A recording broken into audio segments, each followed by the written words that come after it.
décidé de mourir à son poste. Non, monsieur.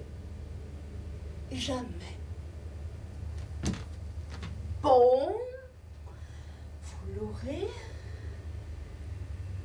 voulu. Il la soulève dans un brusque mouvement. Et comme elle veut installer de nouveau son derrière sur la chaise, il la retire suffisamment loin. Elle lui donne un coup de pied. La jeune fille glisse cul en l'air vers le public. Tandis que Patrick se précipite.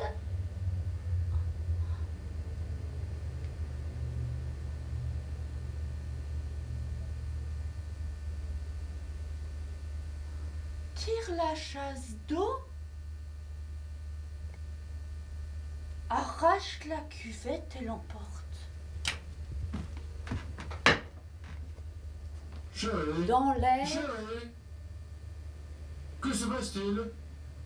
Le film avance-t-il? oh papa! Enfin, j'avais obtenu la forme voulue.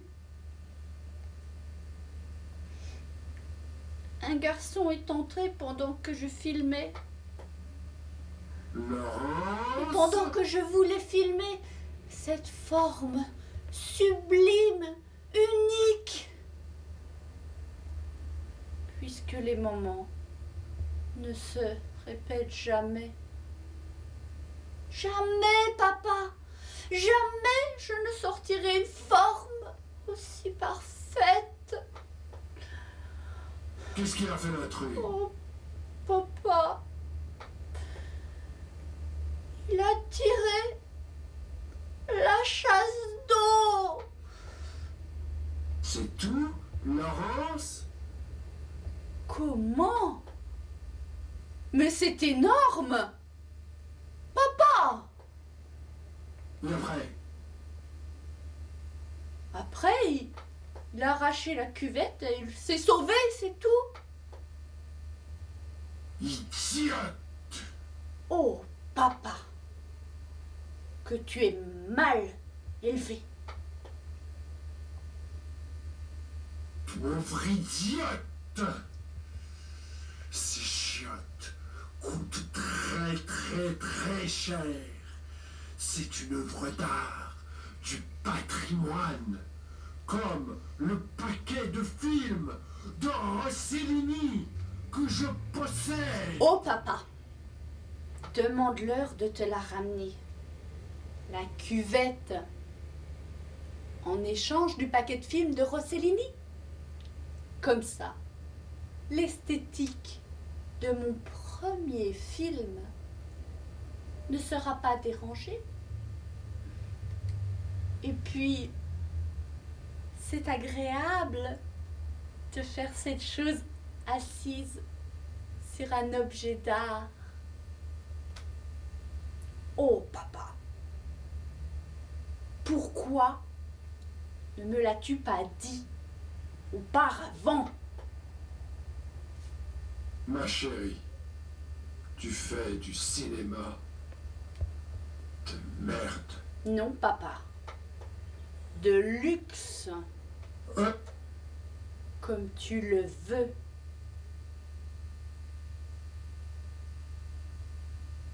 Papa? Papa? Papa.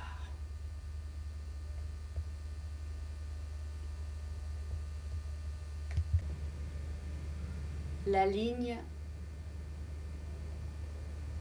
est coupée.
Hamlet et fils. Société à responsabilité limitée de journalisme. La mère, Ginette, Brigitte dans la vie active, journaliste. Le père, Gérard, journaliste, rédacteur en chef d'un journal. Le fils Hamlet, lycéen.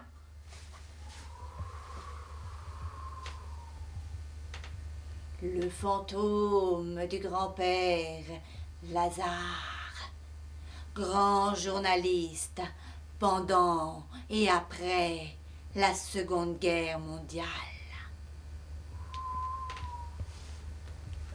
La fois de la femme de l'Est à l'accent très prononcé. Samedi matin, 11h. Gérard, chemise blanche et pipe anglaise, devant l'ordinateur, posé sur son bureau et tourné vers le mur de droite. Du même côté s'élève une pyramide de postes de télévision qu'il consulte sans cesse entre deux frappes sur le clavier de l'ordinateur. Ginette, tournée vers le public, au milieu de la pièce, est devant une série d'ordinateurs posés sur son bureau. Derrière elle, une longue liste de noms est collée sur le mur. Sa main gauche ne quitte jamais sa machine à calculer. Hamlet, boule qui est dans les oreilles, assis sur un oreiller dans le coin gauche de la pièce, écrit à la main avec un stylo. Sur chacun des bureaux, il y a un téléphone. Hamlet a un téléphone sans fil posé sur des feuilles blanches à côté de lui.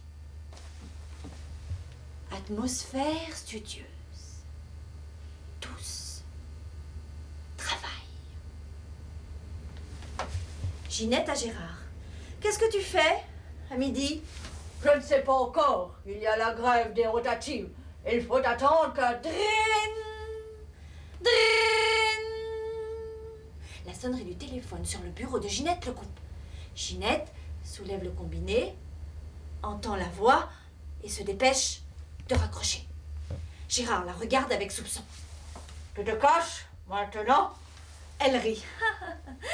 C'est une femme. Hamlet débouche une de ses oreilles. Pourquoi t'as pas répondu, maman? Ami, que fais-tu ici? Pour écrire, j'ai besoin d'avoir autour de moi les bruits les plus abjects, les images les plus viles. Il regarde les écrans de télévision de son père et les gens qui m'aiment le plus au monde. Bon, va dans ta chambre, s'il te plaît. C'était qui au téléphone? Je ne te dirai pas. Son fils la regarde, alors elle continue sa phrase. Cette femme de l'Est, celle qui fait des films et les vend en cassette. Oh, maman! Hamlet s'approche vers sa mère et...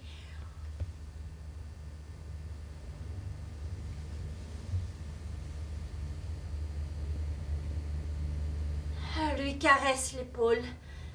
Écris quelque chose sur elle. S'il te plaît, maman. Elle se tait. Dans un de tes journaux, au moins, ou dans une de tes revues. Trouve un prétexte quelconque. Gérard s'en mêle. Elle ne peut pas.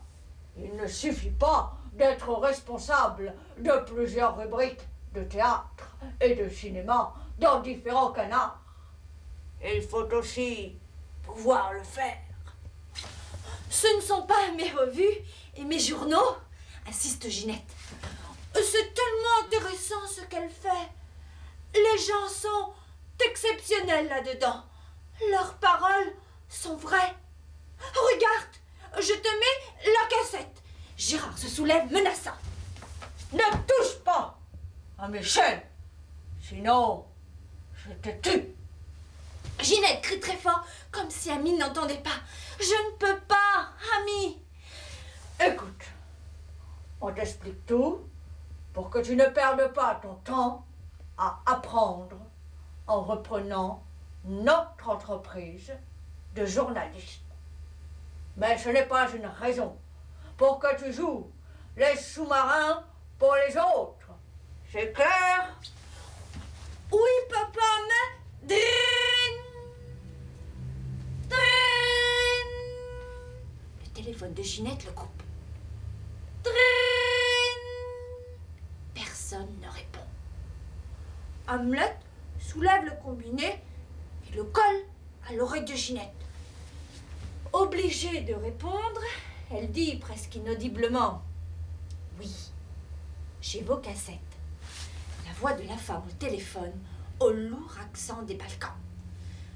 Brigitte, vous vous êtes fait une vidéothèque avec ma cassette.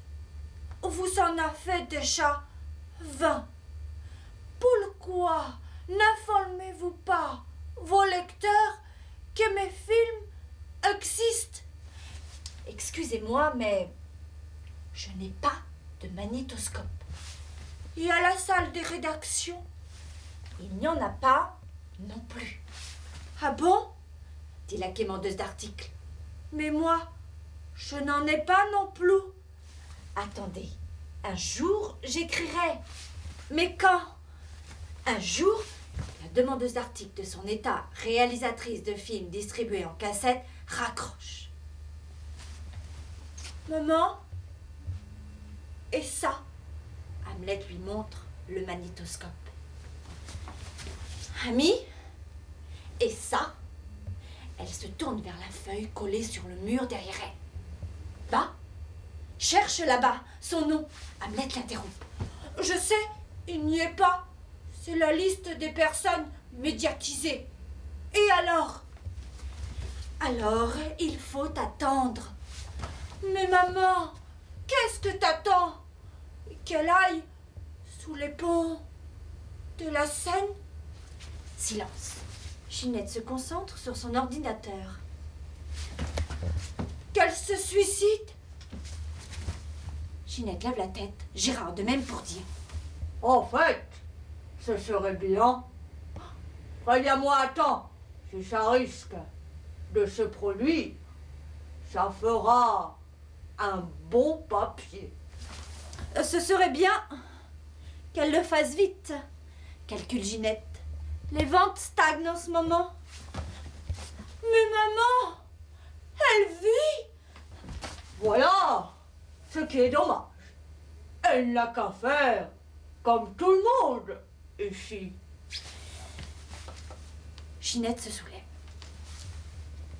Ami, regarde cette liste derrière moi. Pour être dessus, il faut de l'argent.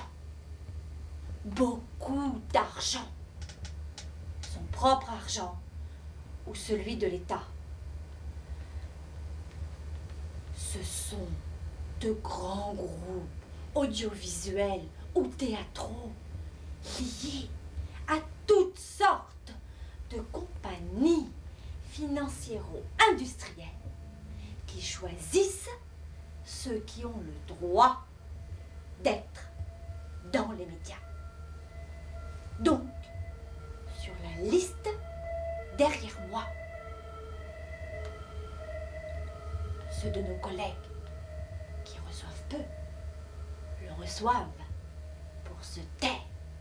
Se taire et écrire ce que nous, on se permet d'écrire. C'est pas mal ce qu'on écrit. Ah, tu aimes. Ah, tu aimes. Oh, dis-moi que tu aimes. Ginette joue avec son fils comme avec un petit garçon. Et toi, qui es logé et nourri ici, promené, envoyé en vacances, tu devrais te taire. aujourd'hui, rien ne va. Et l'étrangère, alors, Ginette pique une crise. On s'en fout de cette étrangère. Tôt ou tard, elle sera connue. Tu l'aimes ou quoi? Oh maman, je n'aime que toi. Encore un sondage. Hamlet va demander, s'il te plaît, à la concierge. À Madame Marinette? Encore? À Marinette ce qu'elle pense du Premier ministre. Hamlet sort. Il faut quand même qu'on fasse attention. Avec ces sondages, on se coupera trop de l'opinion des gens. Ginette qui reprend son article sur son ordinateur. C'est quel institut? Comme si ça avait de l'importance. Je n'arrive pas à écrire mon article aujourd'hui. Et il faut que je le faxe au plus tard à midi. Moi non plus. Gérard, est-ce que tu crois que quelque chose changera un jour? Si tu continues à être aussi explicite avec Hamlet, un jour, il nous embrassera sur son stylo mieux que personne. Mais tais-toi enfin! Tu n'as pas à expliquer à un enfant comment tout fonctionne. Et toi, qu'est-ce que tu fais? La même chose. Si on pouvait trouver un médicament, Il n'y en a pas. J'ai déjà cherché. Même si je n'ose pas trop expliquer la situation au médecin.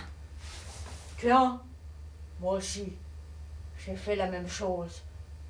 Et alors? Et alors? Alors, on n'a jamais vu ça.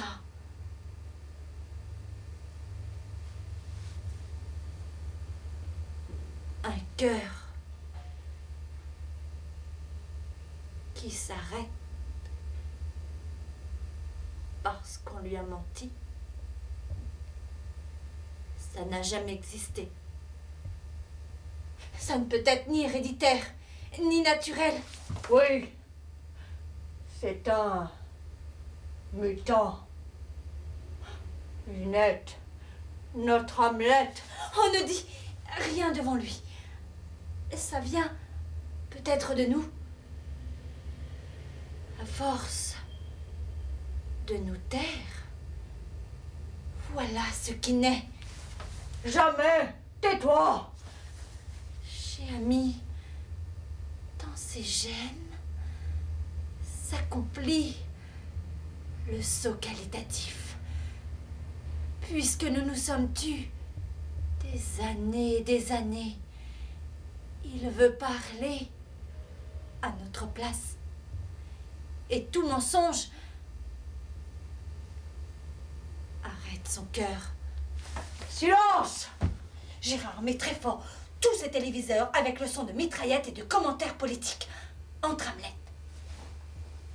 Gérard baisse tous les sons. Madame Marinette dit que le Premier ministre n'existe pas. Avec lui ou sans lui, c'est la même chose. Qu'est-ce que ça veut dire? C'est qu'il ne gêne personne. C'est du délire. Moi, qui suis d'une objectivité impartiale, comment écrire sur quelqu'un qui n'existe pas? Hamlet, est-ce que tu as lu mon journal aujourd'hui? Ah non, puisqu'il n'y est pas dans les kiosques. Tu sais bien, papa, la grève des rotatives. Évidemment. Et hier? Papa, veux-tu un peu d'herbe? Tu fumes maintenant, sa folle Ginette. Non, maman, à son père. Mais j'aurais voulu que tu te remettes à l'herbe, comme au temps où tu m'as conçu. Je suis une belle œuvre, n'est-ce pas?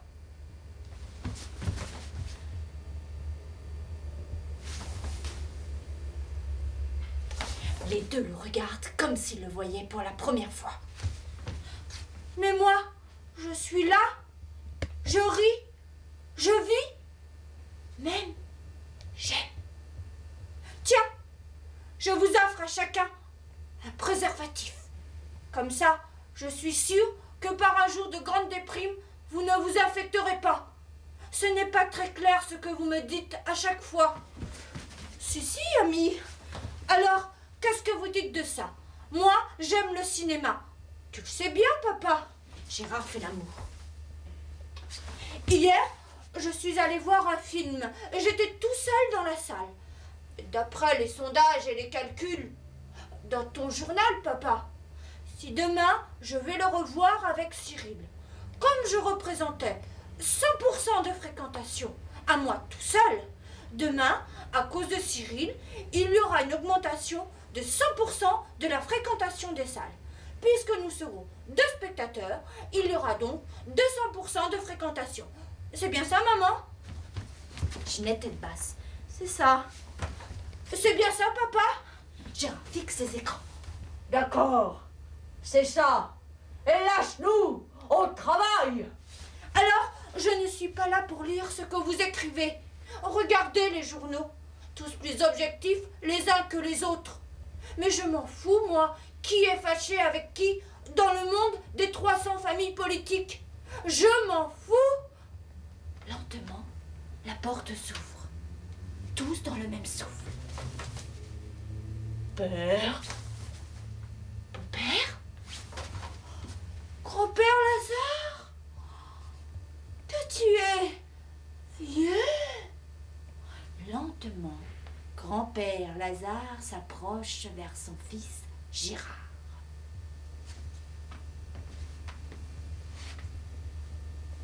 Dis-moi, Gérard, dans ton article d'hier soir, tu es pour qui? Comment ça? Papa, chuchote Gérard. Je te demande une chose simple. Gérard, quelle est ton opinion personnelle? Mais papa, le journalisme a changé. Ça se fait aujourd'hui à l'anglo-saxonne, de manière neutre. D'accord, mais quelle est ton opinion? Brusquement, Gérard se lève et crie très fort. Je n'ai pas d'opinion. Je regarde. Il monte les écrans de télévision. Et je reprends les informations. Je fais des compilations des opinions des autres. Des autres du monde entier. Il fait de la bouillabaisse avec tout dedans. Et chacun se sert de ce qu'il préfère dans cette soupe. Beau-père Lazare. Le vieil homme fantôme la regarde. Dans tout corps humain, il y a la main gauche et il y a la main droite. Mais il n'y a pas une troisième main au centre. Le corps social est semblable au corps humain. Toute la vie est faite de moments où tu dois faire des choix. Attendre que la main du centre agisse, c'est ne plus prendre aucune décision. C'est se laisser mourir, immobile, puisqu'il n'y a pas de troisième main. Alors, je vais te montrer, moi, ce que c'est que prendre une décision. La lumière s'éteint. Le fantôme disparaît. Tous dans le noir. Hamlet. Papa, quand les fantômes reviennent, c'est pour tuer les imposteurs, n'est-ce pas? Mais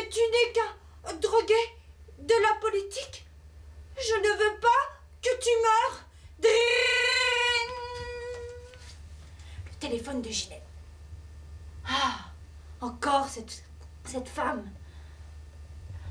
Oui. Ah, madame, pouvez-vous, s'il vous plaît, me rendre un petit service?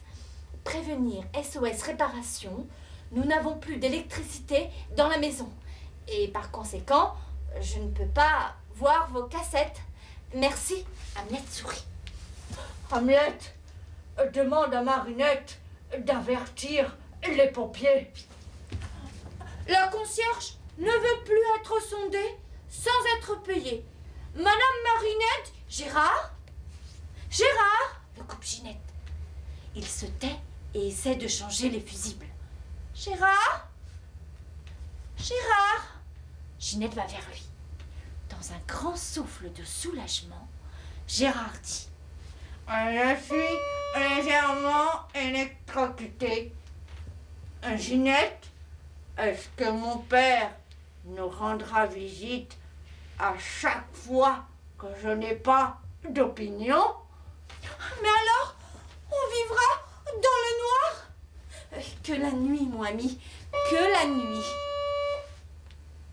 Ils se mettent tous les trois ensemble, se collent l'un à l'autre. C'est étonnant, on s'aime encore. Ah oui, que la vie est grande quand les fantômes reviennent, aussi grande qu'au théâtre. Il suffit d'éteindre les lumières.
Il y a seulement 15 jours, je te jure, Andrea, j'étais superbe, sublime de santé, dans la lumière chaude, jaune et rouge de l'été indien. Beau film en décor naturel. Les feuilles des chênes s'accrochaient aux branches encore, mais les cèpes poussaient, déjà traversés par les vers. Ça ne servait à rien de les ramasser. Je les laissais dans la forêt. Et je marchais. J'avais encore quelques jours pour me décider. la fais ou je ne la fais pas, cette grève de la faim. Entre-temps, la facture de téléphone est arrivée. La première, 1927 francs. C'est la dernière. Les autres, je ne les ouvre plus. Je soupçonne ce qu'il y a dedans. Mon rêve, mon plus grand rêve, depuis que je suis ici, à Paris, c'est de payer. De pouvoir payer les plus gros impôts possibles et imaginables. Ah, si je pouvais payer 75 à 95% de mes revenus bruts aux impôts, ça signifierait que je travaille, que je gagne. J'entends ma pensée tousser, s'enrhumer, que je gagne des millions!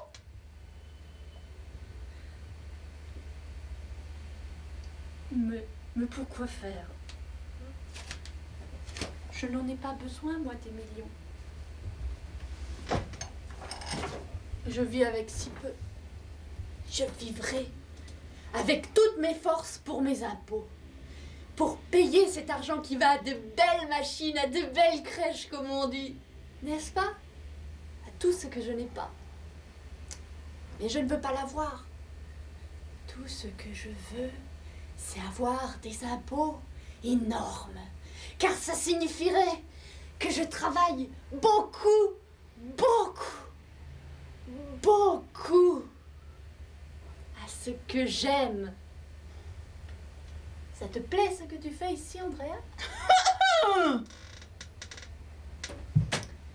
Alors, au tabac de la Sorbonne, je me plaindrai à Monsieur Gérard, le propriétaire. C'est un grand acteur. Mais je ne gagne rien. Les impôts me prennent tout. On aurait pu chanter ça en chœur.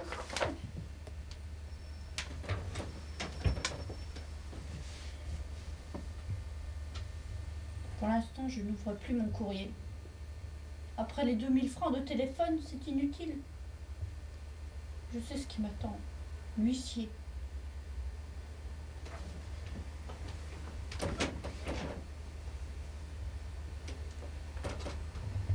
Je n'arrive pas à travailler autre chose que ce que j'aime. J'ai trop chaud. Mais je n'appellerai personne, aucun de mes amis, même pas ma sœur, pour leur dire ce que leur fragile âme d'émigré me coûte. Il suffit qu'ils voient mon téléphone recouvert de blessures, souvenirs. On se bat souvent entre étrangers, tu sais, pour que leurs yeux se remplissent instantanément de la soif immédiate et absolue de communiquer avec la famille. Et plus la famille est loin, plus la nécessité est grande, profonde, prolongée.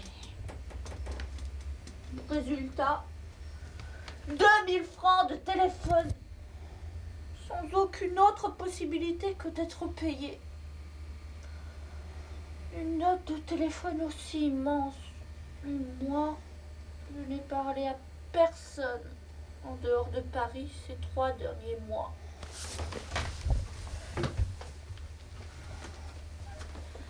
Ne bougez pas trop.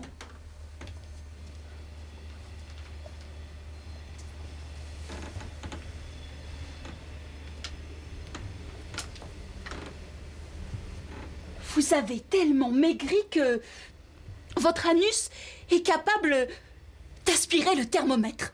Et nous serions obligés de vous faire un lavement des intestins.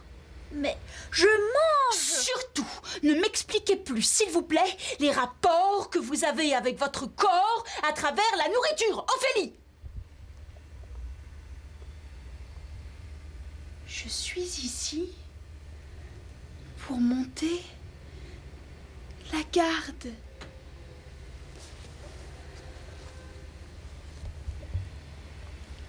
Un biscuit. Qu'est-ce que vous lisez? Ah non! C'est le 5e. Non! On dirait que vous avez un tuyau en acier laminé et que tout ce qui passe à travers vous reste inchangé.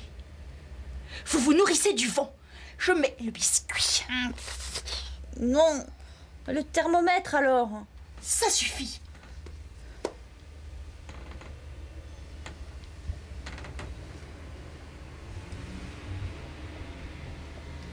« 42,5 degrés. Toujours la même chose.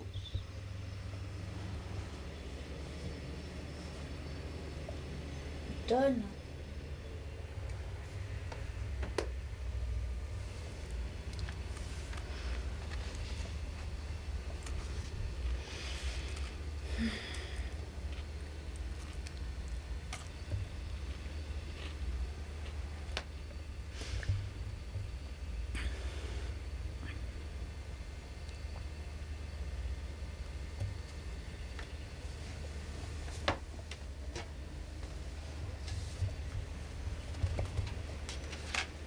Je fixe le plafond. 2 minutes plus tard, l'infirmière marche de long en large dans la pièce, les lunettes légèrement tressautantes, des coups de pied qu'elle donne dans le plancher. J'ai mis du biscuit et c'est du biscuit qui ressort. Elle lève la tête et le nez, bassin oublié sous son nez, elle demande, perdue comme dans un musée. Et le docteur, qu'est-ce qu'il dit? Cette étrangeté la fatigue déjà. Ce n'est pas un cancer? Au moins? Elle aurait préféré que ce soit un cancer, qu'elle soit fixée, une fois pour toutes.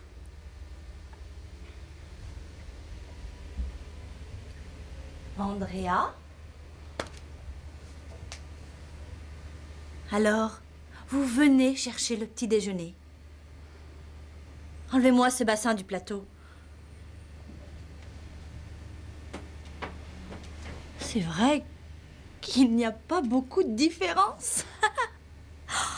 On peut très bien lui réchauffer le repas de midi dans son pot de chambre.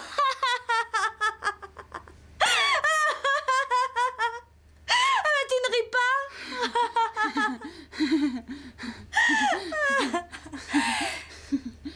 Mais c'est toi qui maigris.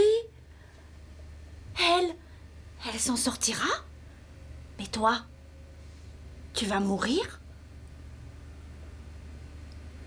Qu'est-ce que c'est que cette femme qui n'a pas de tube digestif? Si, le docteur X a dit que si, elle en a un. Alors qu'elle digère? Elle ne peut pas. J'ai 23 ans. Depuis des années. Aujourd'hui aussi, j'ai 23 ans. Ça, pour échapper à ces 23 ans, il aurait fallu vous marier. Mais vraiment, réellement, pas là-dedans. Il aurait fallu qu'il vous fasse 2, 3 gosses.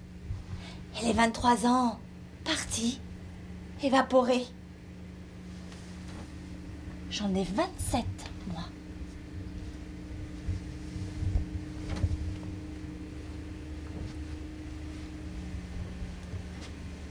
J'aurais pu lui dire rester, comme au théâtre.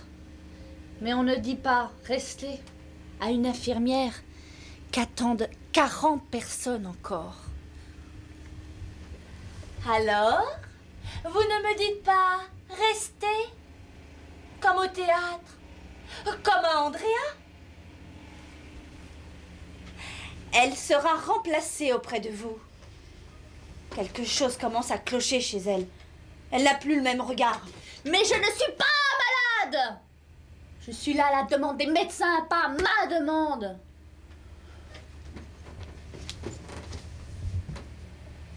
Pensez-vous qu'on puisse persuader ses propres cellules de ne pas faire ce qu'on a dit qu'on ferait? Je suis responsable de 10 personnes depuis 3 ans et je n'ai jamais pu les convaincre. te faire quoi que ce soit. Elles ne croient qu'à leur propre expérience. Aux cellules du corps, on peut apprendre à comprendre. Cette fois, j'ai juste pensé et ça m'est arrivé même avant que je le dise.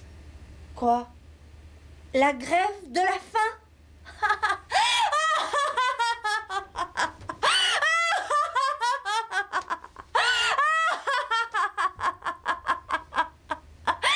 C'est la meilleure façon de les tuer toutes.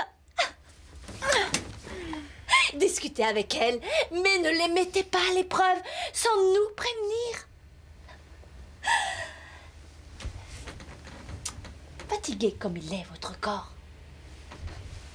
À la première pensée hérétique qui lui dira « Faites la grève de la faim »,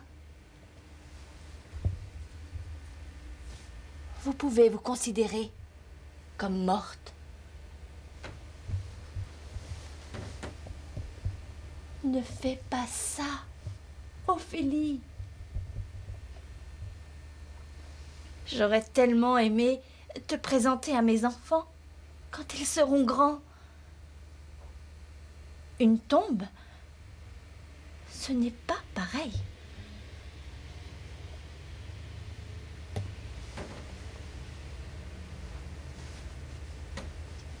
Depuis un certain temps, je suis obligée de penser à haute voix pour contrôler mes pensées. Car un malheur terrible, un malheur conscient m'est arrivé. Aussitôt que je pense quelque chose, je n'ai même pas fini de le dire que mes cellules l'accomplissent. Mes cellules sont devenues une immense armée insoupçonnée, enfermée dans une obéissance des plus absolues. Suis-je la première génération d'une nouvelle branche d'humanoïdes où l'organisme a pris le dessus pour rendre l'homme à sa parole dite, promise, donnée? Je suis un organisme fatigué d'entendre des générations entières dire ce qu'elles ne font jamais. Alors maintenant pour moi, aussitôt dit, aussitôt fait. Et face à mes nouveaux acquis biologiques, je m'interdis pour l'instant de toucher au sexe et à l'amour. C'est l'heure de la visite médicale.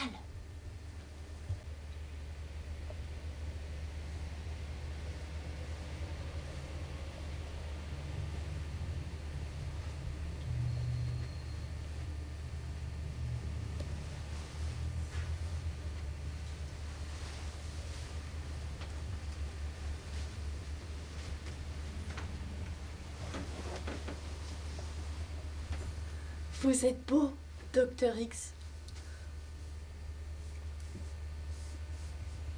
Excusez-moi, je suis obligée. Et vous êtes belle, ma patiente. Dr. X.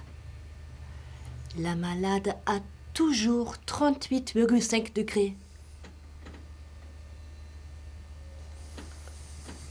On peut noter que cet état d'extrême cohérence entre les mots et les faits, les paroles et les actes, mène dans certains cas, comme le sien, à des températures plus élevées que la normale. Voulez-vous me montrer votre langue?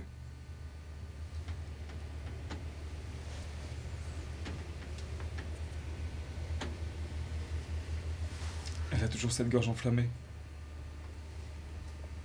Ce ne sont pas les pensées quand même qui enflamment la gorge. Si, c'est possible. Non.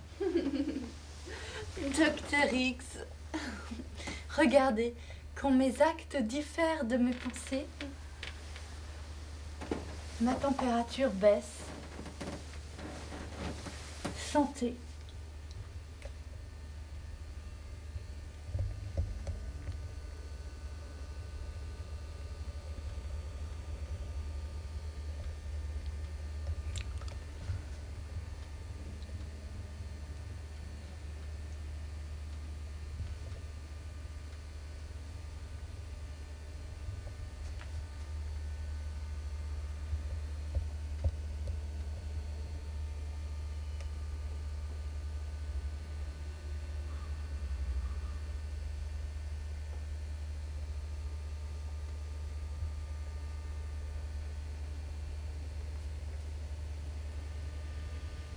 Donnez. Donnez votre main.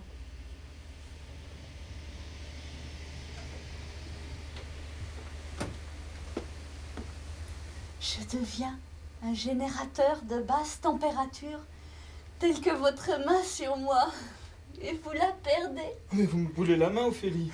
Docteur X, imaginez les mètres de glace sous lesquels la Terre se rétractera si les organismes des autres sont comme le mien. Les gens devront alors harmoniser leurs actes avec leurs paroles pour que la température soit normale sur Terre. Quel rêve blanc. Je serai le seul à flotter sur cette terre blanche, à l'effleurer de mon gros orteil de temps en temps, pour me prouver par la douleur du froid que je ne rêve pas. Et d'en haut, j'observerai l'être humain figé dans l'immense iceberg, comme dans mes bocaux médicaux au sous-sol de l'école de médecine, avec quelques disciples.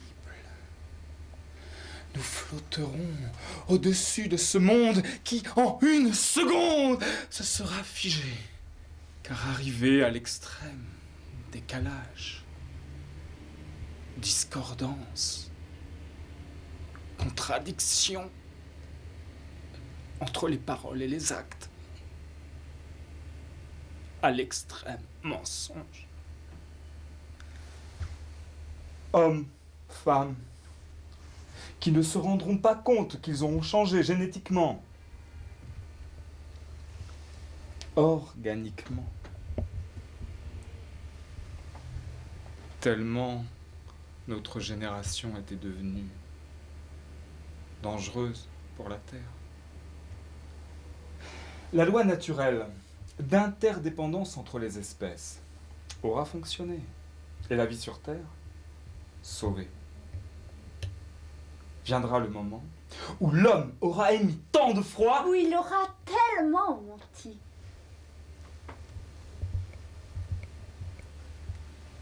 qu'il aura atteint le zéro absolu. Moins 273,16 degrés Celsius. Attention, docteur. À cette température, il n'y a plus d'air. Et ce sera figé dans son propre froid. Il aura atteint la température à laquelle le volume d'un gaz parfait sera nul.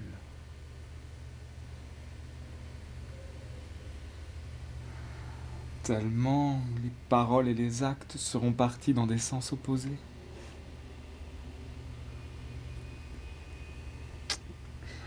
Sans air, vous allez vous écraser sur les glaces de la Terre. Figés, les hommes seront incapables de faire du mal à quiconque, ni à la Terre. La nature se défend. Puisque vous ne pourrez pas voler. C'est mieux que d'avoir des Ophélie qui augmentent les températures sans cesse. Vous, c'est le danger immédiat. Ce n'est pas prouvé. Du froid, on peut vous sauver. Mais si vous vous mettez à brûler, Jamais.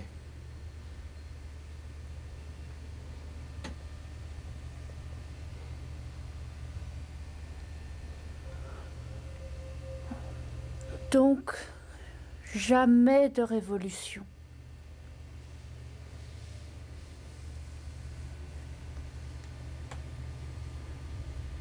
Seulement une évolution lente vers le zéro absolu.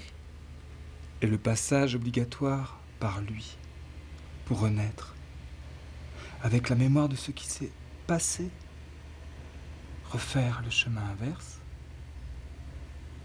pour unir les paroles aux actes. Docteur X, la visite est terminée.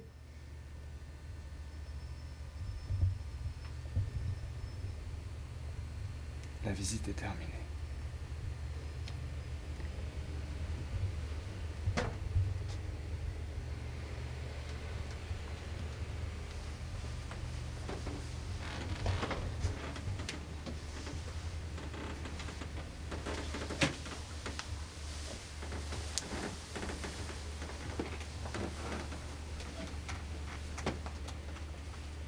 Docteur X,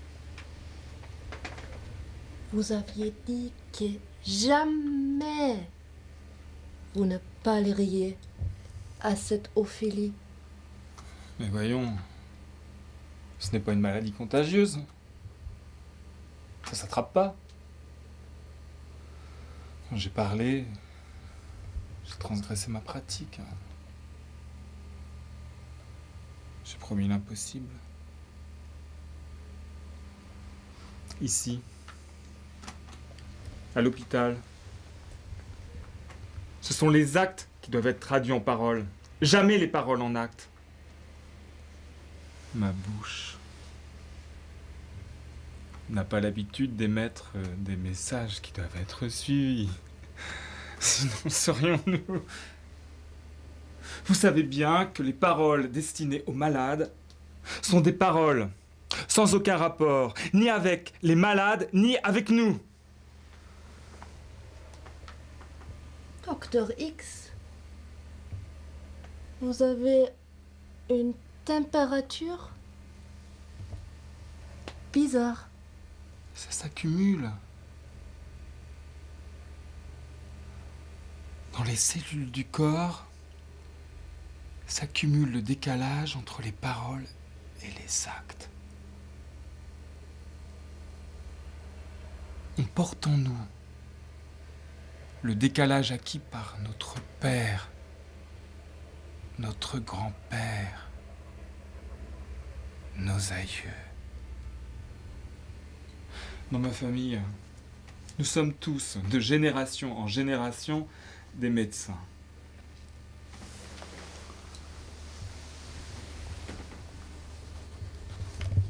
Et voilà.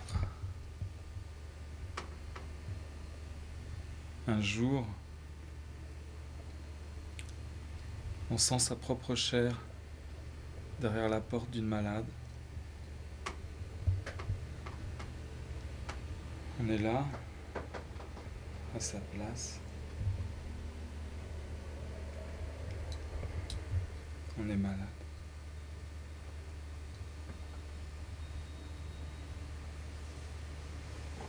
Je suis malade. Je vous l'ai dit, elle est contagieuse. Avant d'entrer chez elle, vous étiez bien portant, en bonne santé. Mais regardez-vous.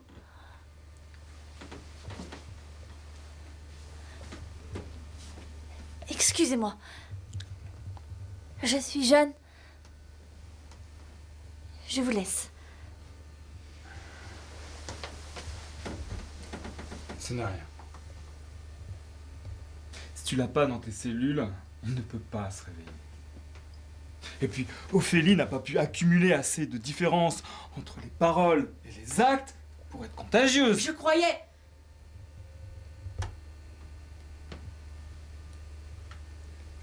qu'elle était ici. Plutôt pour le contraire. mais tout ce qui sort de l'ordinaire est d'habitude contagieux. N'est-ce pas, Docteur X? Ah, je fais toujours ce que je dis ou je pense. Ma grand-mère m'avait déjà parlé du danger. J'avais un grand-oncle il y a des années, mais très, très lent.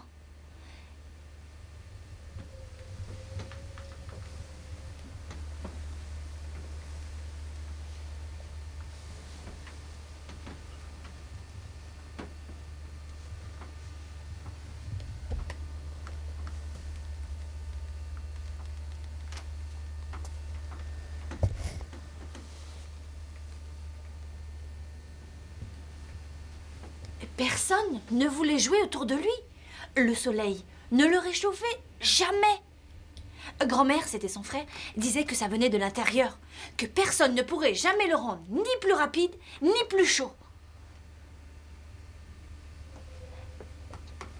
Si tu ne fais pas ce que tu dis, voilà ce qui t'arrivera.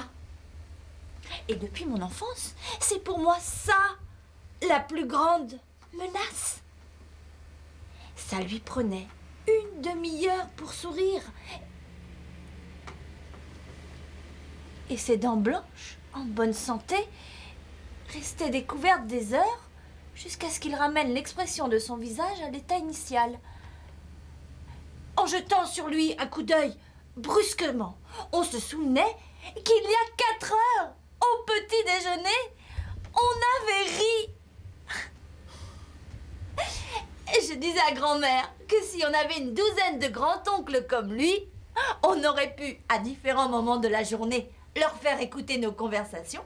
Et après, avant de se coucher, on aurait eu en revue les moments les plus forts sur leur visage. Vous aviez ce cas et vous n'avez pas averti les urgences du service des frigorifiés? Grand-mère disait que ce n'était pas dangereux. Il suffit de faire ce qu'on dit ou de dire ce qu'on pense faire.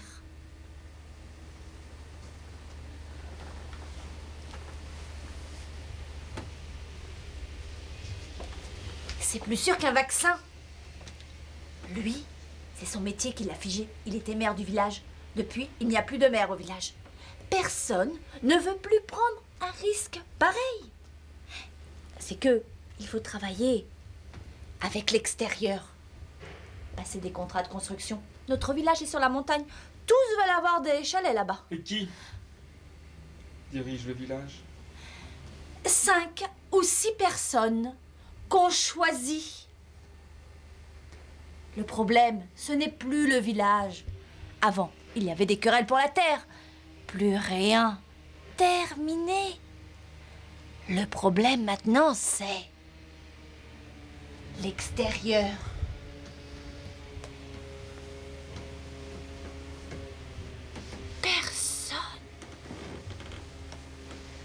Personne ne veut plus traiter avec notre village.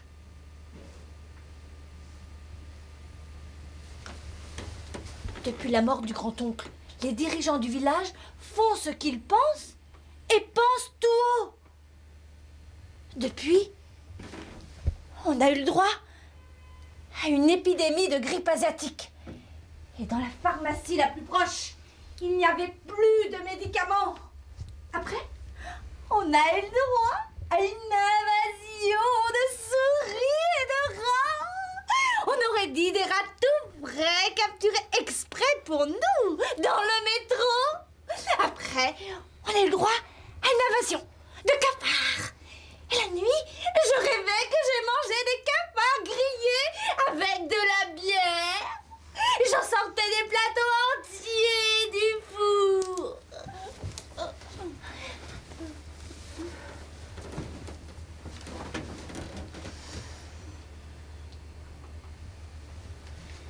Après cette invasion d'armes chimiques et biologiques, je suis partie travailler en ville. Si je vous raconte tout ça, c'est pour ne pas m'éloigner de ce qui me protège et m'a protégée jusqu'ici.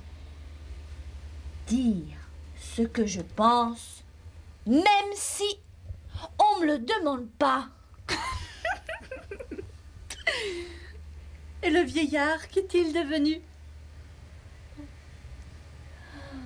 Vos visions, docteur, sont presque des prémonitions. Des visions en plan. On l'a enterré avant que je parte. Dans un cercueil spacieux. Aux dernières nouvelles, la terre autour de lui a profondément gelé. Jusqu'à 30 cm au-dessous de la surface, c'est le grand froid éternel. L'eau gèle tout de suite. Et grand-mère, pour ne pas attirer l'attention, ne fleurit plus sa tombe. Et il y a toujours ce froid qui l'aimait. Vous avez enterré un homme vivant? Enterré? Mais pas du tout! Là-bas, la vie lui est si agréable. Depuis les élections, il n'a plus rouvert les yeux et son visage s'est figé dans une grimace monstre de déception et de douleur. Depuis 5 siècles, les mères de notre village sont issues de notre famille. C'est la première fois qu'il n'y a pas un des nôtres, un Lecoq, à la tête de l'administration. J'ai essayé de changer sa grimace. Avec des allumettes, avec un briquet. J'ai même essayé, en approchant très très près la flamme. Ça a brûlé sa pommette, en dépit des 5 degrés que faisait son corps, mais sa grimace n'a pas bougé. Je pensais que la chaleur lui ferait du bien, qu'il prendrait une autre pause.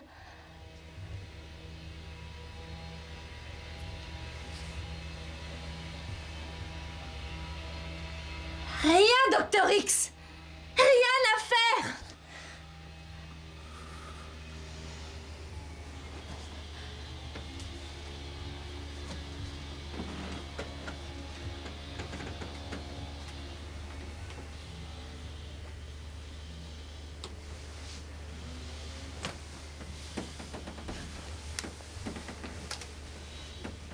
Là-bas, sous terre, il est bien maintenant. En sécurité. Il doit toujours faire ses 5 degrés. Nous tournions sans cesse autour de lui. Mon grand a même voulu le faire disparaître. Le cacher, quoi. Si impuissant. Si vulnérable. Un roc. Immuable. Non, c'est un danger. Un danger public. Froid comme il est. Si on reste trop longtemps à côté de lui, ça peut donner des pneumonies. Mes enfants l'aimaient tellement que les rhumes et les sinusites ne s'arrêtaient jamais à la maison. Il est bien, oncle Vania, dans sa tombe. Et il nous servira à tous. Je le sens. Il est possible aussi que le rapport entre sa pensée et ses actes change. Et que brusquement il se mette à faire ce qu'il pense. Mais je suppose que le processus du réchauffement sera assez lent pour qu'il puisse y survivre. Et s'il se réveille dans des siècles, il n'osera certainement jamais faire autre chose que ce qu'il pense. Docteur X, vous êtes couvert de sueur froide. Vous avez la fièvre froide. C'est très chaud! Vous avez 36,4. Vous êtes presque à la limite.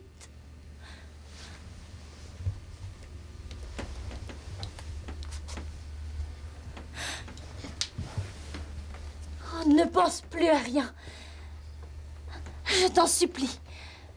Ne pense plus ni à moi, ni à ta femme, ni à ton assistant. Ne pense pas. Ne dis rien. Cette thérapeutique ne te convient pas. Dire à haute voix ce que tu penses. Jamais. Écoute-moi. Jamais tu ne pourras tenir parole. C'est automatique. Depuis 30 ans. Depuis 30 ans. Tu nous dis à chacune de nous le contraire de ce que tu penses et de ce que tu fais. Le danger est trop grand maintenant.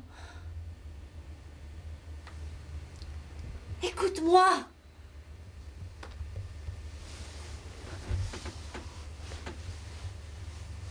Nous trois, et ta femme, et ton assistante, et moi, nous te voulons vivant, avec le sang au-dessus de 36,6. Courant, gueulant, faisant l'amour. Souviens-toi.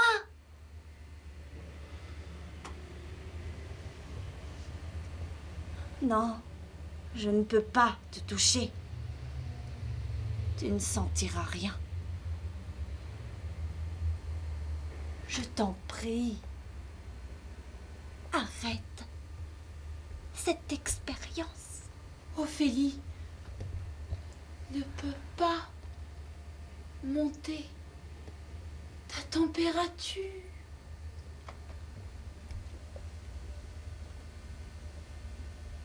Votre passage par le zéro absolu est obligatoire. Si vous continuez, C'est ma seule possibilité de salut.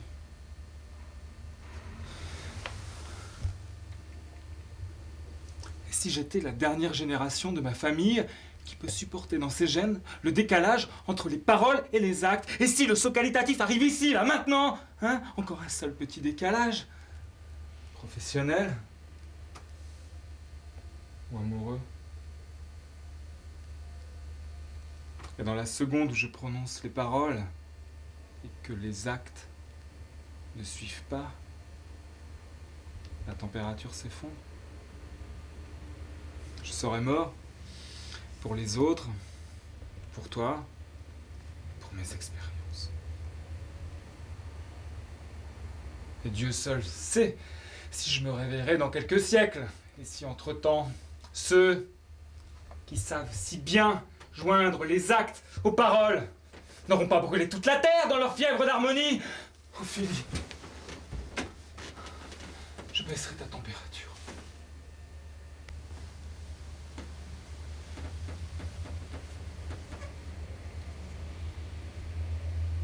Non. Je dois penser et penser vrai. Toute pensée qui se transforme en parole doit devenir acte. Même les mauvaises pensées. C'est ton organisme qui décidera, ce n'est pas toi. Un jour, tu constates le changement et tu n'y peux rien. Et peut-être que ça a quelque chose à voir avec les cimetières. Je peux m'asseoir? C'est plus confortable pour parler. Apportez le mariage chimique, s'il vous plaît. Nous allons procéder à une intervention chimique sur Ophélie. Vous ne me demandez pas mon avis?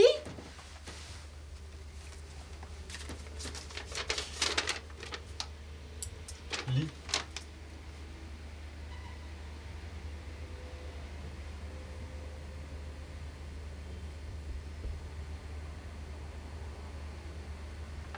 Je suis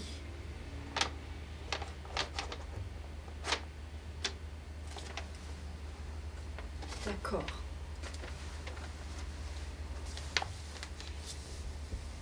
Est-ce qu'on change quelques organes pour provoquer le déséquilibre général du corps? Ou on intervient en essayant de les tromper? Une piqûre, avant tout, pour ne pas lui faire mal.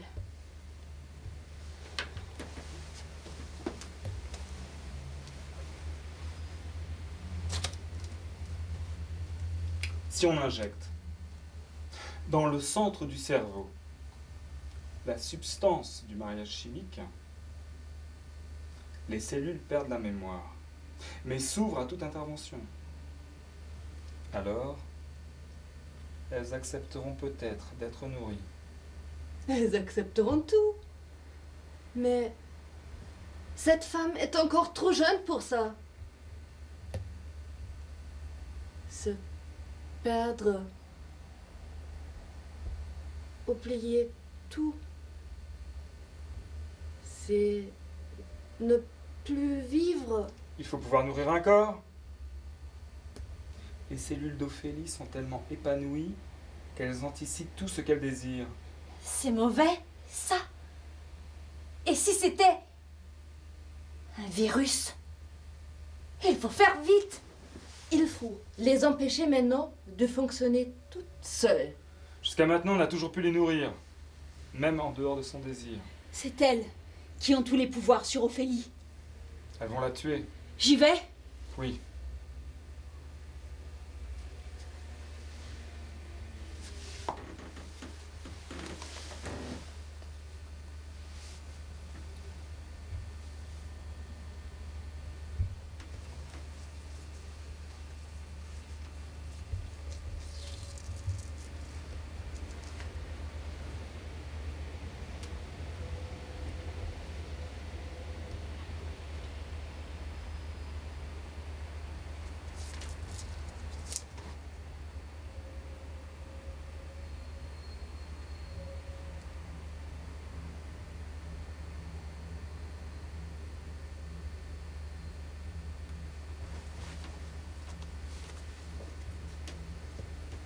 Docteur X, essayez de ne pas l'écouter.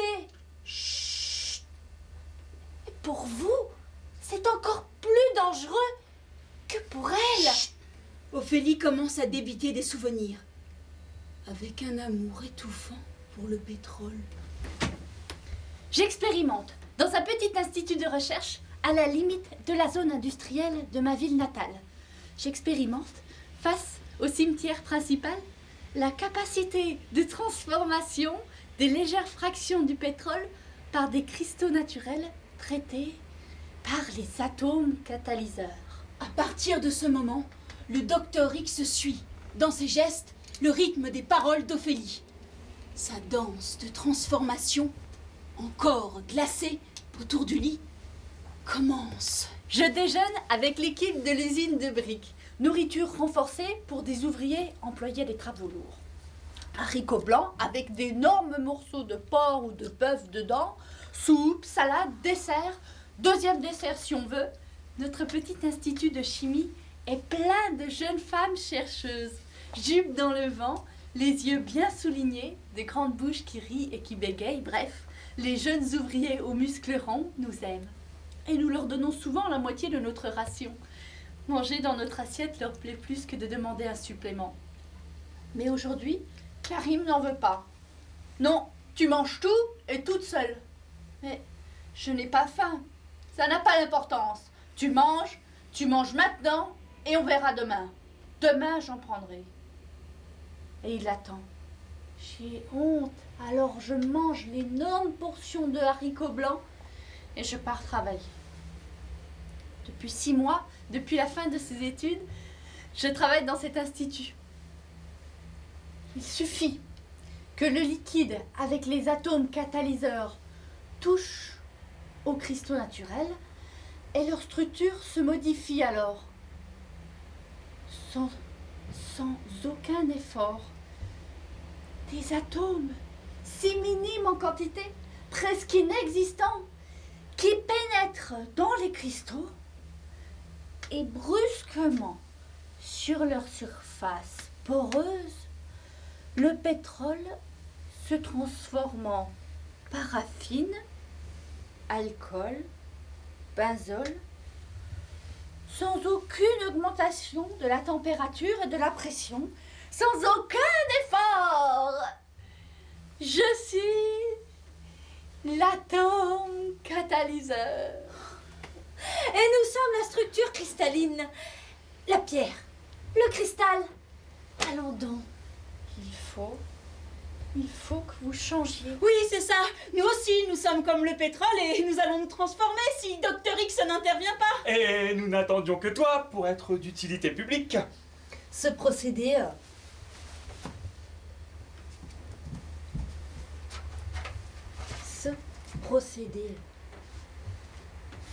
Le mariage chimique est trop dangereux. Il ouvre les cellules à toute intervention, aussi bien chimique que psychique. Docteur X, nous n'avons pas besoin de tout ça. Je veux savoir. Il tient dans ses mains la tête d'Ophélie et enfonce lentement une énorme aiguille dans sa fontanelle. Avec un geste d'acupuncteur, il expurge d'elle lentement ses souvenirs. Tous les jours, je me lève avec le désir de croire que ce que je veux faire est exactement ce que mes parents ont voulu que je fasse. Être tout simplement Marie Sklodowska-Curie. La déléguée à la nourriture rythme, d'après les paroles d'Ophélie, l'injection du liquide, chronomètre en main. Mais la table noire imprégnée d'acide qui me font tousser. Mais la grille face à ma fenêtre.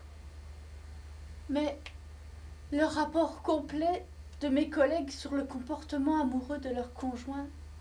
Comment ils font l'amour. Mais les molécules qui ne sont pas des gens quand même. Et tout est exactement le contraire de ce que je rêve de faire. Un homme qui raconte une histoire, c'est beau, tu l'entends tout de suite. Une molécule pour savoir son histoire, rien ne dépend de toi. Tu peux pressentir comment l'extraire, tu peux savoir même, mais jamais tu n'entendras l'histoire de ta molécule. Il n'y a jamais de crédit pour les projets fous, et ce ne sont que les projets fous qui valent la peine. Projet fou. Vos mains, Dr X, enlevez vos mains. Cette expérience le torture autant qu'il torture. Je branche le système de nutrition, le goutte à goutte à plasma et à glucose. Je mets des aiguilles dans les veines des bras d'Ophélie. Il ne faut pas l'écouter. Elle est exactement à l'opposé de ce qui peut vous arriver. Plus sa température monte, plus la vôtre descend. Je veux être partout et avec tout le monde. Les écouter, écrire, fabriquer des images mentales dans la tête et qu'elles s'impriment avec les sons que je veux directement sur l'écran. Et que les autres puissent faire la même chose pour répondre. Donc, je me promène entre les tables, les lavabos et la cantine de l'usine de briques. Et je tiens des discours. La seringue plantée dans sa fontanelle vacille. Ma tête, pleine de discours, n'arrête pas de parler au directeur de notre institut. Il nous faut des crédits. On se meurt. Un crime. C'est un crime de laisser cette énergie passer dans des petits riens. Un petit tuyau. Pour le système expérimental de Philippe, ça fait déjà 4 jours de suite qu'on le répare. Mais je ne dis rien. Je promène mes discours dans ma tête, comme on promène la nuit un chien. Je me promène. Petit pays, mon pays. Le docteur X se traîne lentement par terre. Au cimetière, en face, les sculptures continuent de brandir leurs drapeaux et de tenir leurs discours. Sur les tombes d'après-guerre, Quel peuple pour toujours!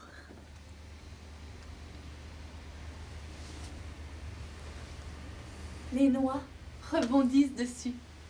Elles sont épaisses cet été indien. Et le jus de leur épluchure brûle mes lèvres. Et j'ai mal à chaque bout de mes doigts qui pèlent. Le sang fait glisser les éprouvettes. Je les salis de l'extérieur et j'ai constamment peur que des gouttes tombent dedans et que je doive tout recommencer à zéro. Mais c'est l'expérimentation de Philippe. Je l'aide. J'apporte au Dr X un système de tuyaux. Je les pose sur le corps d'Ophélie. Les tuyaux de différentes couleurs la touchent, sans plus, comme dans un rêve. Et le Dr X joue, comme dans un rêve, à créer un système de tuyaux qui la recouvre. Ça fait déjà un mois que tout le monde s'occupe de moi. Le mari de Dora, le directeur, un docteur aussi mais en chimie, ne quitte plus ma table à midi. Et elle n'arrête plus de me sourire. Et je termine tout maintenant. Et un dessert et encore un. Et on vient me chercher. On me ramène du travail à la maison, en voiture. Et on vient me chercher en voiture à tour de rôle. Et Philippe n'a plus de thème de recherche. Il ne saura jamais jusqu'où il aurait pu aller avec ses molécules. Terminer l'aventure. Et pour le petit déjeuner, maman me fait 2 œufs au plat avec 2 tartines. Le mari de Dora continue la recherche de Philippe. Il lui enlève le travail, la vie. Mais sa découverte est dans l'air autour de nous. Et tous les jours, à 4 heures de l'après-midi, je fête avec mes collègues les morts dans le cimetière. De tombe en tombe, je mange du blé à la cannelle, je bois de l'alcool de quetch, du vin rouge, du vin blanc. À la santé de tous nos morts. Seules les noix ont encore du goût pour moi. Philippe me regarde. Il n'a plus de yeux. Philippe, tu décroches? Et toi alors? Me dit-il, non présent, absent. Et oui, c'est bizarre, car je n'arrête pas de manger. J'ai des vertiges, de plus en plus. Je vais bien, mais j'ai un peu de vertige.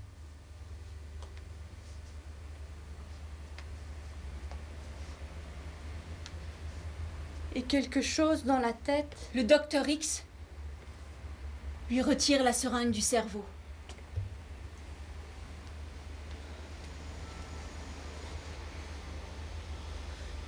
La visite médicale de routine ne décèle rien.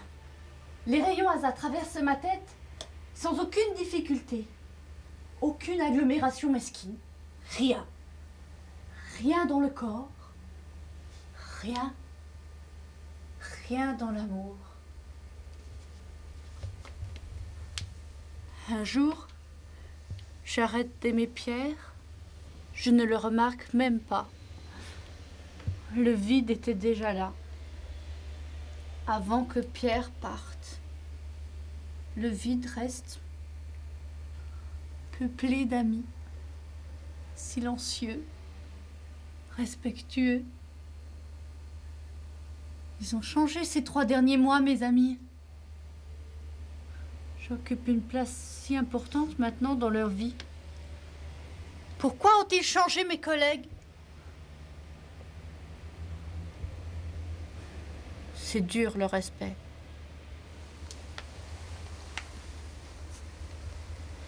Veux-tu un livre? Ma mère me permet de toucher à ces livres. Papa, le directeur a transféré Philippe de section. Il s'approprie son travail, en ce moment. Et mon père qui répète dans ses dents. Ça passera, ça passera. Et un matin de cette fin de mois d'octobre, la porte de ma chambre s'ouvre et un énorme tas de papier apparaît. Ma mère le jette contre moi. Des analyses du sang, des radios des poumons, du corps, des analyses et des analyses et des analyses. Analyse psychologique, analyse dernier cri.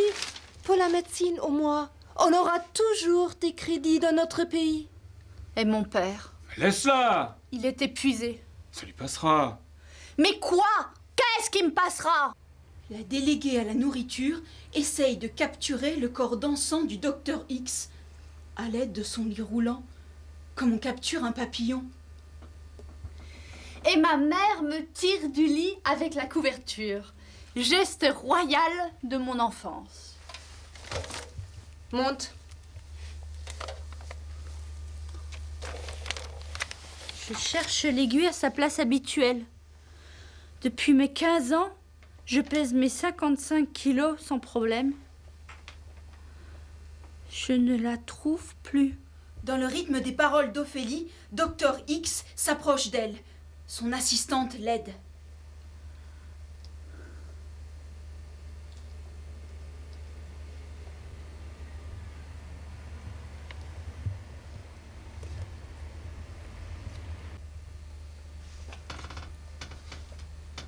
Et les deux penchés sur l'aiguille me disent: À partir de ce matin, Tu n'iras plus travailler à l'Institut.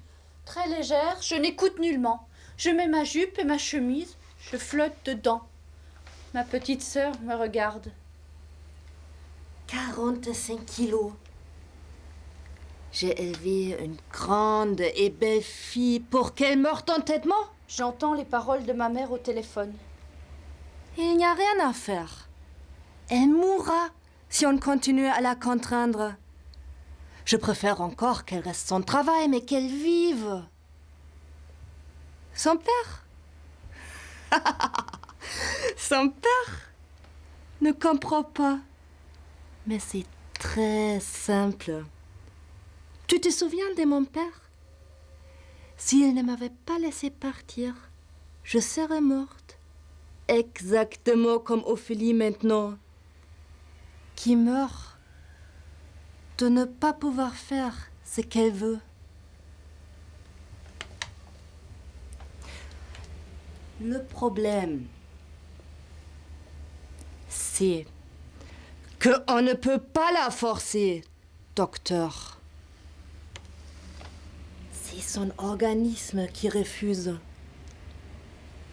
Ce n'est même pas elle. Un phénomène étrange est en train de se produire. Elle mange beaucoup tout ce temps. Et elle pèse 45 kilos. Et je me vois dans le miroir. Je ne suis plus là. Dans son lit d'hôpital, sous la couverture, Ophélie n'est plus visible. Et après? Rien. Mon père ferme la porte et emmène ma sœur. Après, je suis devenue la traductrice audiovisuelle des rêves des gens. Je fais un genre de cinéma lié à la biologie et à leur psychisme.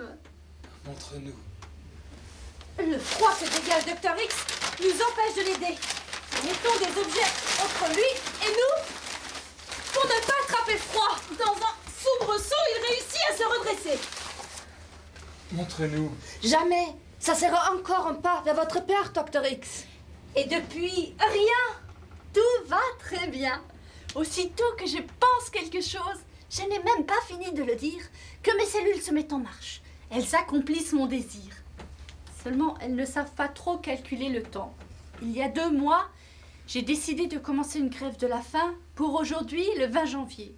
Et je me suis trouvée tout de suite dans l'impossibilité d'avaler même une gorgée d'eau. Les fonctions de mon organisme se sont arrêtées pile. Je voulais voir quelques responsables avant de commencer la grève. Les écouter plutôt. Je ne regarde plus jamais un responsable dans ses yeux bleus. J'écoute sa voix. C'est comme aux auditions. Quand on engage des acteurs pour une pièce ou un film, on écoute sa voix pour savoir s'il est sincère, s'il joue bien, s'il est vrai. Mais je n'ose plus jamais mettre un visage sur la voix d'en face. J'ai peur pour l'autre. Tellement ma haine est grande. Et ils ne sont que des exécutants.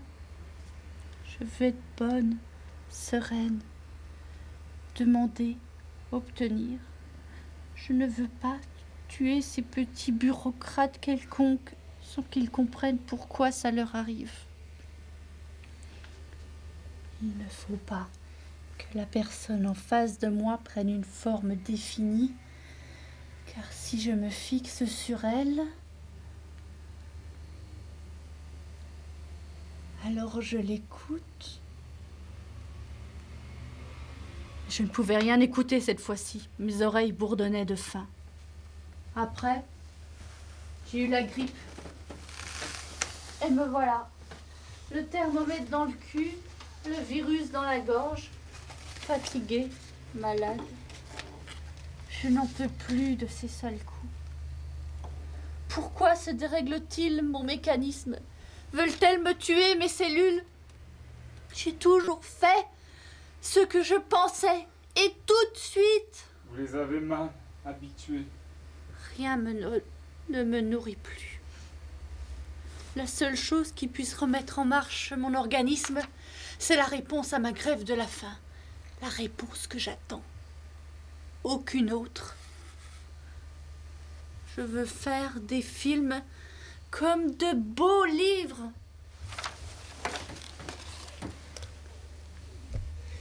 Faire du cinéma, c'est un privilège. Ophélie, je n'arrive pas à me persuader de penser que c'en est un. Elle a maigri pour que ça ne le soit pas. Peut-être. Vous voyez, le glucose n'a rien donné. Les perfusions, c'est passé à travers moi comme à travers un vide. On dirait deux matières différentes. Moi et les substances dont vous me nourrissez. On dirait deux matières différentes. Moi et vous. Les mêmes cellules, le même espace, les mêmes paroles, mais pas la même matière. Alors, comment être atome catalyseur qui change les autres? L'une dans l'autre, elle ne se dilue pas, elle ne se mélange pas, elle ne s'interpénètre pas, ça n'agit pas. Vous voyez, les perfusions n'ont rien donné. Le glucose est passé à travers moi comme à travers un vide. On dirait deux matières différentes. Moi et les substances dont vous me nourrissez. On dirait deux matières différentes. Moi et vous. Les mêmes molécules, les mêmes paroles, le même espace, mais pas la même matière. L'une dans l'autre, elle ne se dilue pas, elle ne se mélange pas, ça ne s'interpénètre pas, ça n'agit pas. Alors, comment être atome catalyseur qui change les autres? Aucune réaction chimique. Ça passe à travers. Si un jour, tous ceux qui font ce qu'ils pensent et pensent ce qu'ils font deviennent comme moi, Docteur X, que va-t-il arriver au monde?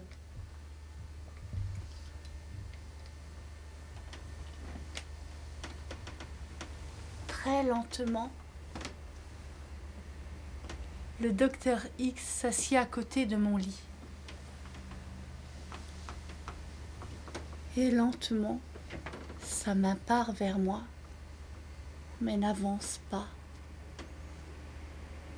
Et je sens le goût des noix fraîches, le mélange de la salive et de leur chair broyée entre mes dents, sur ma langue, sur mes lèvres, que je serre retenir que ça coule.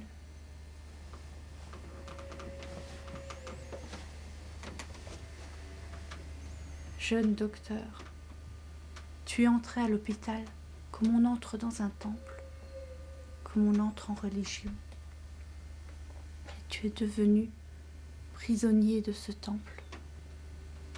Oseras-tu voir, chercher? Pourras-tu encore?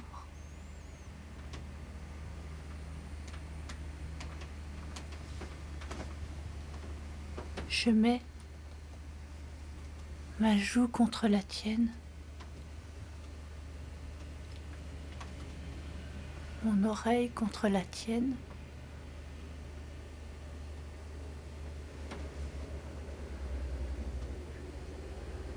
mon sein contre ton dos.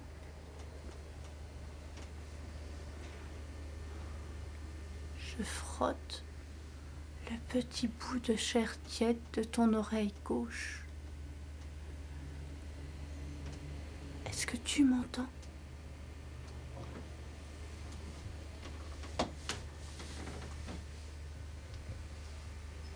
Est-ce que ton genou sent mon muscle au-dessus de mon genou?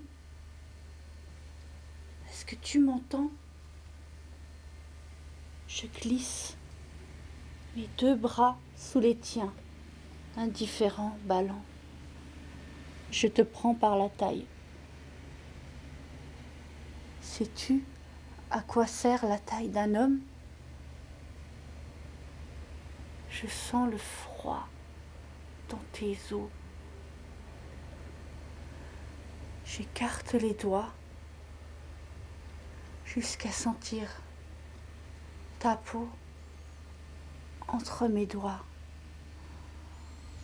comme la peau d'un crapaud qui émerge au-dessus de la boue.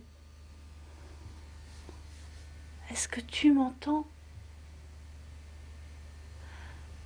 Les 2 paumes, les doigts écartés sur ta taille, des 2 côtés.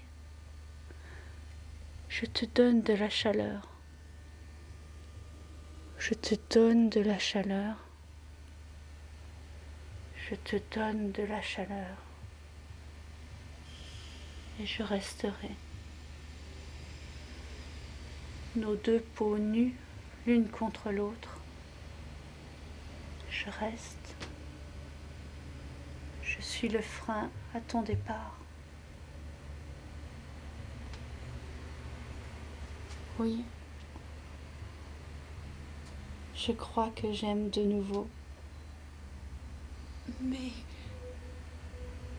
on ne peut pas amener l'équilibre à son corps de l'extérieur? On verra.